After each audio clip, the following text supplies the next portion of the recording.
screening. The objectives of this lecture are to come away with an understanding of the history and the rationale for current lung cancer screening guidelines, and in that recognize the importance of our ability to measure lung cancer risk, and with the patient be able to discuss the risks and benefits of screening with people who are at risk for lung cancer. So we'll start with this question, and I want you to think of a hypothetical screening test. Which of the following findings would support the use of this hypothetical screening test? So A, a screening test which leads to improved 5-year survival of screened patients from 30% in the control group to 80% in the screen group. B, a cancer screening blood test which detects more cases of cancer it is intended to find. C, a cancer screening test which finds more cases of early stage disease when compared with a control group. Or D, a test for which the mortality from the screened disease is 1.6% in the screen group and 1.9% in the control group.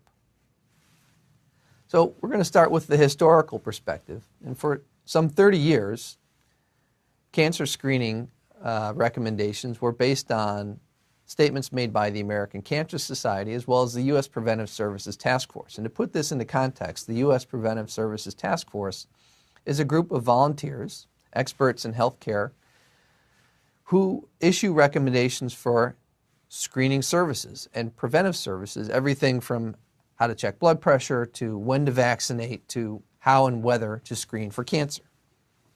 In 1980, they issued a statement, both the American Cancer Society and the U.S. Preventive Services Task Force issued recommendations that said chest x-rays were not indicated for the early detection of lung cancer, and that people with signs and symptoms of lung cancer should consult their physician. Prior to 1980, it was just assumed that chest x-rays were a good idea for smokers. But as I'll show you later, several studies done in the 1970s showed that chest x-rays did not serve as a good screening test for lung cancer and therefore should not be used for that purpose. In that context, deaths in the United States alone from lung cancer increased from about 117,000 in 1980 to over 200,000 in 2006. So where are we now?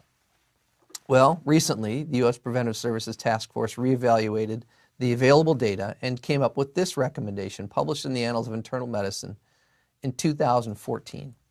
And what they said was that the U.S. Preventive Services Task Force recommends annual screening for lung cancer with low-dose CT scan in adults aged 55 to 80 who had a 30-pack year smoking history within the last 15 years if they were quitters. So you either had to be a current or former smoker within the last 15 years, having smoked 30-pack years or more, and between the ages of 55 and 80.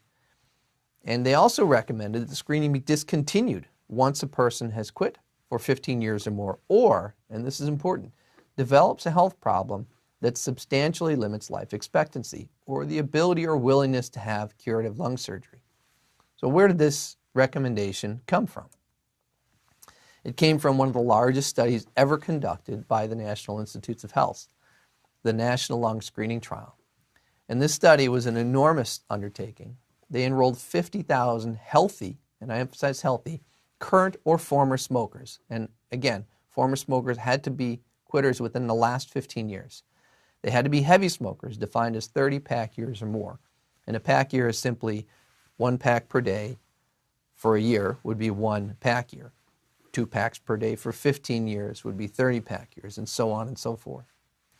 So 50,000 healthy current or former smokers between the ages of 55 and 74, and they were randomized to either get annual chest x-ray or annual low-dose CT scan at baseline, then again 1 year and 2 years later. The study was powered to detect a 20% mortality benefit. Primary outcomes also included all-cause mortality, the prevalence, incidence, the detection of interval cancers, the positive predictive value, the negative predictive value, and the stage distribution of lung cancer. Importantly, they also measured quality of life of those involved in the study and even anxiety related to screening tests. This is one of the most well-done undertaken screening studies ever in history. They also measured medical resource utilization for positive screens so health economists could have a go at the data when the study was completed. And this is what they found. This curve shows, on the upper curve, the number of cumulative deaths from lung cancer in those who were randomized to chest x-rays. In the lower curve, the black curve, the cumulative number of lung cancer deaths amongst those who were randomized to low-dose CT screening. And what you see is that over time, the accumulation of lung cancer death is far greater in the control group than it is in the low-dose CT group. A 20% reduction in lung cancer mortality, exactly what the designers of the study anticipated finding. And this doesn't sound like much, but when you compare it to other screening tests, a 20% mortality benefit is at least as good as, if not better than, every other currently employed cancer screening test that we do. So the screening was done just in these early years, time 0, time 1, and time 2 years. And then look what happened to these two groups as time passed, to the number of cancer deaths. And what you see is the accumulation of excess lung cancer deaths in the control group relative to the low-dose CT group. So if you develop a scorecard from this data, what you get is a balance of benefits and harms, and we should review these in some detail. So the benefit was obvious. If you got screened with low-dose CT, you were 20% less likely to die from lung cancer than if you were screened in the control group with chest x-rays. And I should add that we now know that chest x-rays don't reduce lung cancer mortality at all. So essentially they served as a control group. But to get this 20% mortality benefit, you pay a price. And the biggest price, which is one we'll talk about later, is that a lot of people have lung nodules, and that's what we're looking for in these CT scans. About 36% of participants in the National Lung Screening Trial had a lung nodule that was a false positive. And in some of these people, 2.5%, to be precise, they ended up having a false alarm that led to some invasive procedure, a biopsy of some sort, a bronchoscopy, or even surgery. So that's 25 out of 1,000 people. And 3 out of 1,000 had some major complication as a result of these invasive procedures. So you pay this price to get that benefit. And the biggest price is driven by the finding of false positives in this group. So colleagues of mine did a study to ask, what happens if you look at the entire population of people that were screened in this group? Did they all have the same experience? And this is a table from a paper that they published to show that the experience was very different amongst persons of different risk for cancer. And this paper was actually prompted by an advertisement that they saw in a newspaper out in California, advertising in the bottom row there, the Sequoia Hospital lung cancer screening program. Now, not to single them out, but the Sequoia Hospital thought that they should be offering screening to everyone based on this data who had ever really even come close to having risk for lung cancer, including if you were 40 years old and had smoked perhaps just as little as 10-pack years.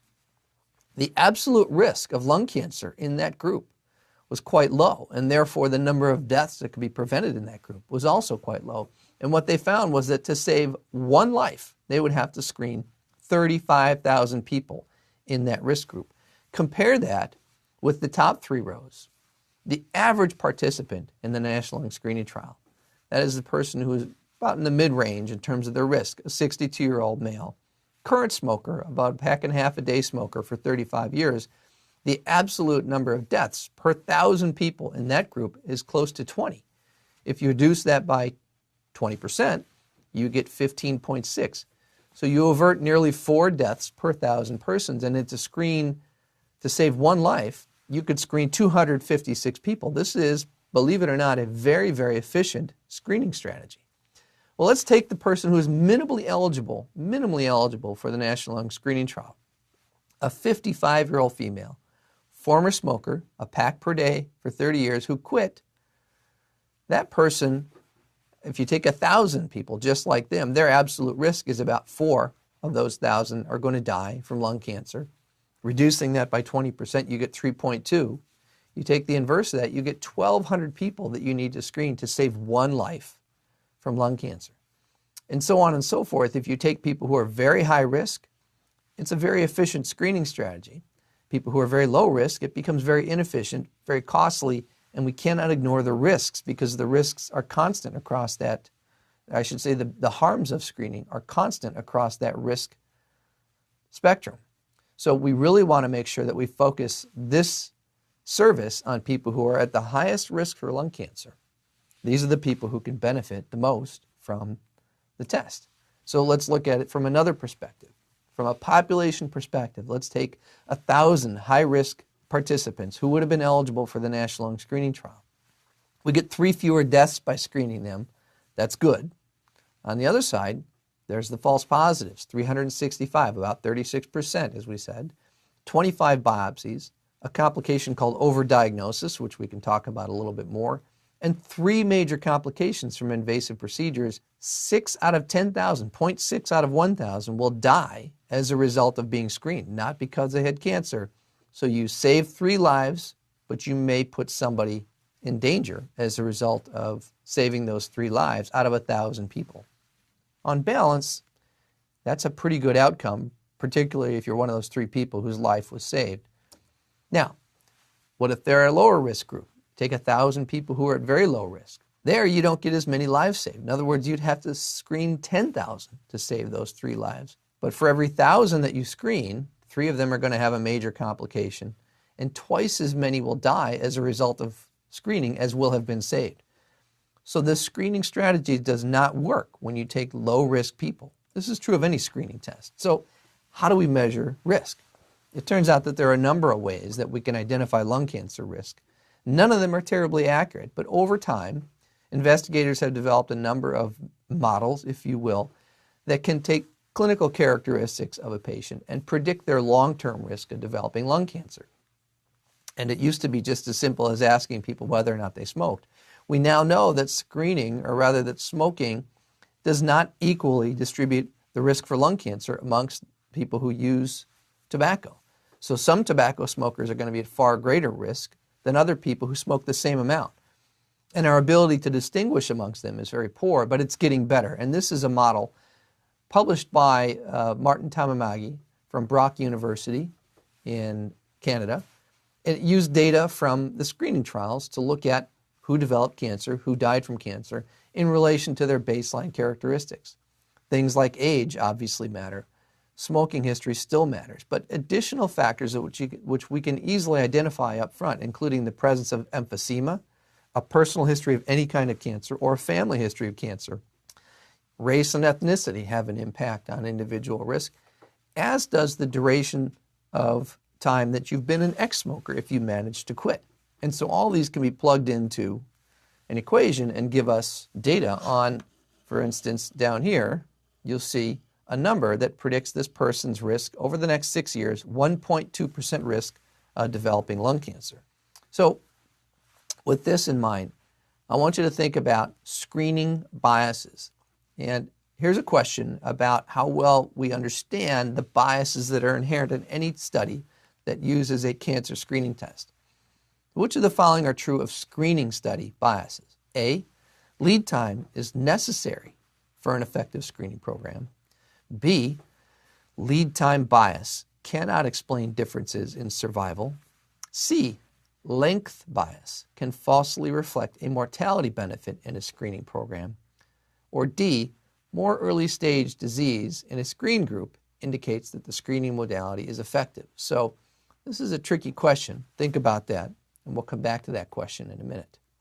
So here's a curve that I like to use to talk about screening biases. And a basic concept of any screening test is that whatever disease you're screening for has some preclinical period. That is a period where perhaps it's detectable with some test, but before it can be detected by the presence of symptoms. Now, every disease also has a critical point, that point during which treatment might still be effective. And an example of a disease for which screening can't be effective is one we call mad cow disease. This is a disease that once you have it, if it can be detected, it's almost universally fatal. This critical point occurs long before the disease can be detected by screening, which is why we worry so much about an awful outcome like mad cow disease. Now, cancer fits somewhere in the middle. Cervical cancer can be detected by pap smears long before a woman will present with signs and symptoms of invasive cervical cancer. That critical point occurs at a time when the disease is still treatable, even preventable. Colon cancer, the same way. Breast cancer, is a disease we currently screen for, and there's a lot of controversy behind that, but most primary care doctors would never question the utility of breast cancer screening because we've been trained to believe that screening for breast cancer helps women who are at risk for breast cancer. So cancer screening, the critical point where the disease is still treatable, occurs at a point where it can be detected by screening before it is evident by signs or symptoms of the disease. And finally, for completeness sake, there are many diseases for which screening is unnecessary. Community-acquired pneumonia.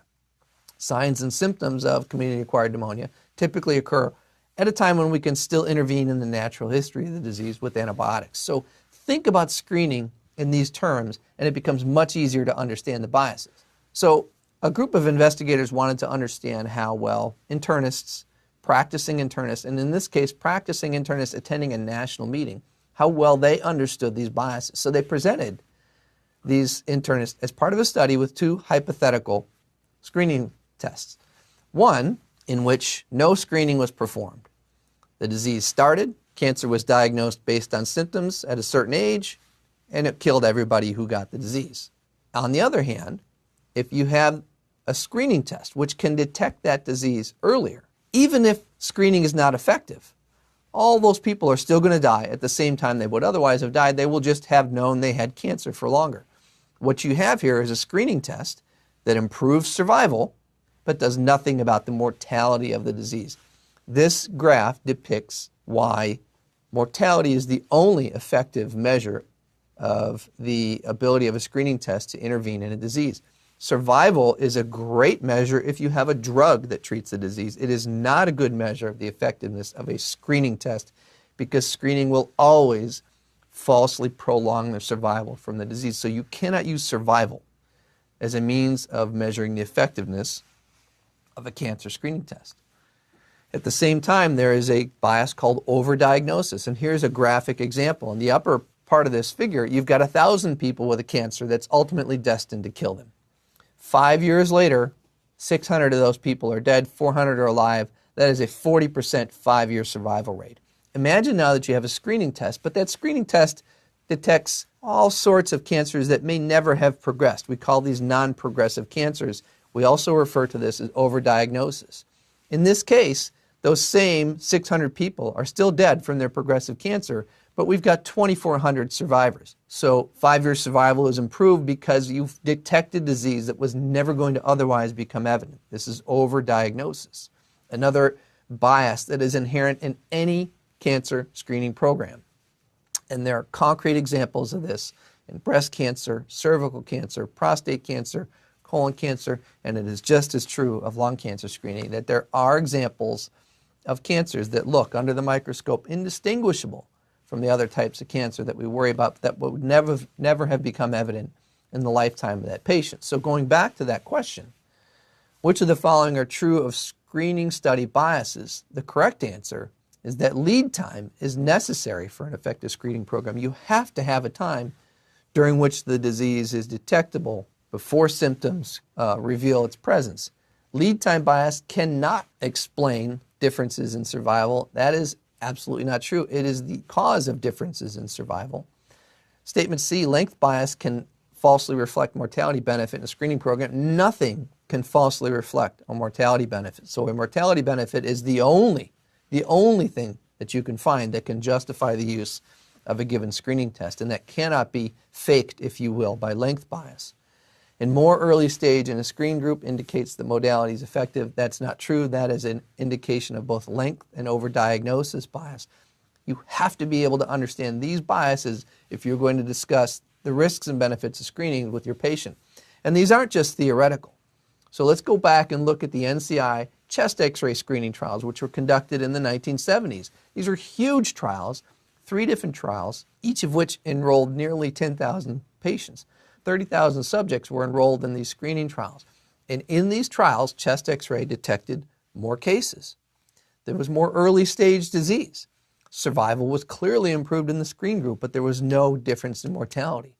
And this is now a clear understanding that chest x-ray is not an effective screening test for lung cancer. It will not reduce the chances of your patient dying from lung cancer. You cannot screen for lung cancer with chest x-rays. So, all this talk about lung cancer screening and understanding why we can employ this in high-risk patients, the 800-pound gorilla is that tobacco cessation is the most effective means to the end sought through lung cancer screening. That is, if we want to reduce the number of people dying from lung cancer, nothing will achieve this end more effectively than getting more people to quit smoking. So where screening has about a 20% effect on lung cancer specific mortality, effective tobacco cessation can cut that risk in a population by up to 90%. So when we try to employ tools that reduce people's chances of dying from lung cancer, let's keep in mind that we have two tools. One is more effective and less expensive, but these are complementary tools. They are not either or. They should be used in conjunction. So going back to our original test question, which of the following findings should support the use of the described screening test? A screening test which improves 5-year survival of screened patients. Well, we've talked about that. Survival does not prove that the screening test is effective. And B, a blood test which detects more cases of cancer that it's intended to find. That's prostate-specific antigen. We don't use that anymore because it doesn't reduce prostate cancer mortality. It is not an indicator of the effectiveness of that test as a screening test. And finally, a cancer screening test which finds more cases of early-stage disease compared with a control group. Again, an indicator of length bias and overdiagnosis bias that can be found even in the absence of a mortality benefit. So the only finding that supports the use of the described screening test is D, which is in fact the finding that we got from the lung cancer screening trial, a 20% reduction in mortality of the screened disease in the screened group compared to the control group. And these numbers trip a lot of people up because they look like small numbers, but when you apply them to millions of patients, that 20% reduction is an enormous impact on overall mortality, which is why we should be properly employing lung cancer screening. And that's all I have to say about that.